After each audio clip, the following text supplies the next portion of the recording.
silahlarınızı. Ne oluyor lan? Relax, relax. Put your weapons down, put your weapons down. Vous êtes trois le voler.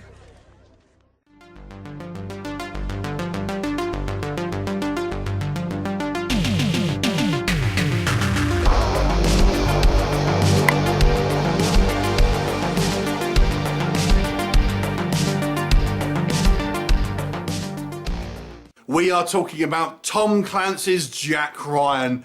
This is a series that obviously based on famous author Tom Clancy and series of books and his character Jack Ryan. A series available now on Amazon Prime, and this one stars Jonathan Krasinski and created by Carlton Cuse and Graham Rowland. Now, do you like conveniences? If the answer is yes, then you're going to love Jack Ryan. I'm being a little harsh there, but we'll come on to that. So basically, this follows CIA analyst Jack Ryan. Now, I will prefix this by saying I'm not really a huge Jack Ryan fan. I've seen a couple of the films, never read a book. I haven't even seen all the films, but you know, so this is where I'm coming from. But I do like kind of like action-based TV shows like Strike Back, 24, things like that. So this just kind of falls into that kind of category.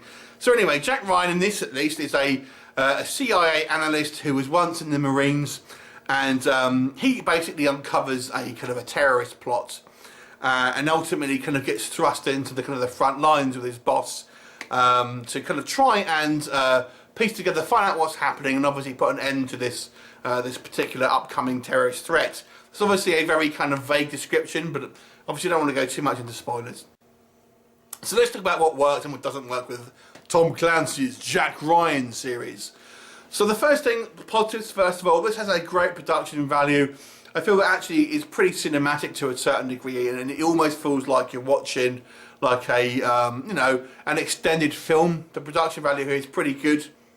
It does so much remind me of things like 24, however, and I love 24. I think Jonathan Krasinski plays a very grounded Jack Ryan. Now, my limited experience of what he's been like in other films, this to me, he seems like not really a guy who's on the top of his game, to be quite honest. I mean, the guy can seemingly hardly shoot. He tends to miss so often when he's shooting and stuff like that, which I found odd, but there you go. But he seems fairly fallible. And very kind of, somewhat of a down-to-earth type guy who has pretty much just a kind of a good sense of kind of figuring things out, but he's no type of like Rambo-esque action hero. He is more of a average guy, at least I think, in this series, compared to maybe some of the kind of the more action-heavy heroes that you may have seen more in the films. So I quite like Krasinski's performance. I thought he does a very earnest performance here, and I've got to say the actual plot here is very intriguing. It does remind me of the early seasons of 24 in regards to we have a very kind of like deadly terrorist plot that ends up with a lot of casualties. So the threat is quite bad.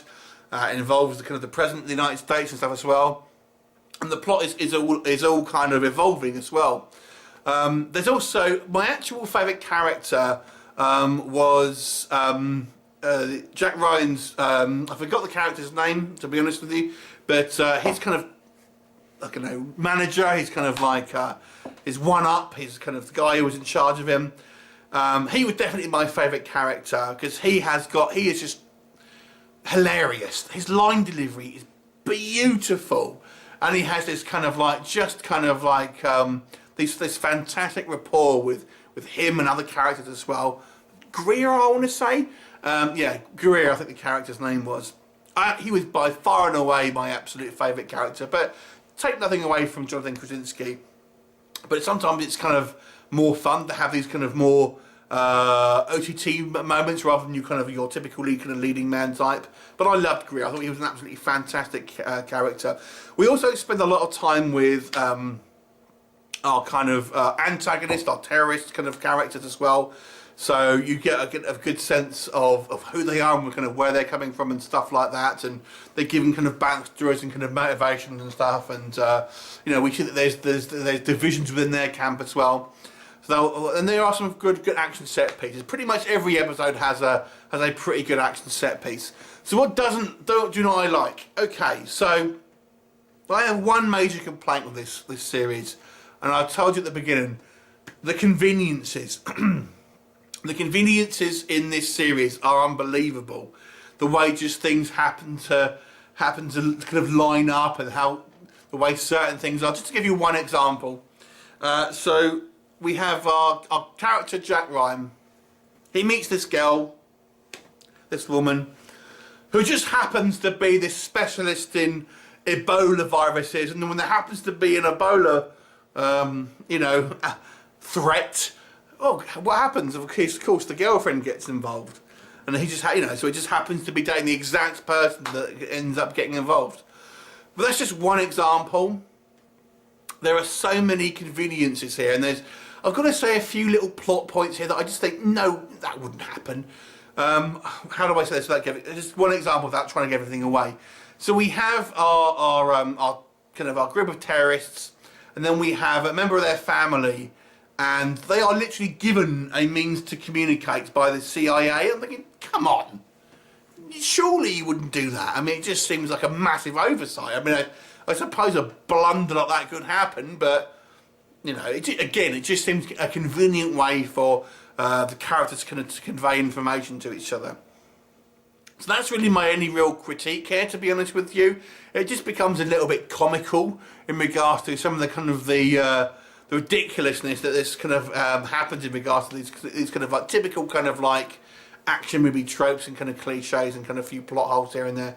But overall, I really enjoyed this series. I mean, I'm not a big Jack Ryan fan, and I was kind of like a bit, I don't know if I could be bothered to watch it, but I'm glad that I did because I thoroughly enjoyed it. I would definitely be up for watching a sort of a second season. I don't think it's quite as good as things like 24. If I'm honest, or even the kind of the early Strike Back episodes, but it is well worth your time. I'll give it a 7 out of 10. Have you seen it? What did you think of it? Leave me a comment and I'll look forward to seeing you next time. Bye for now.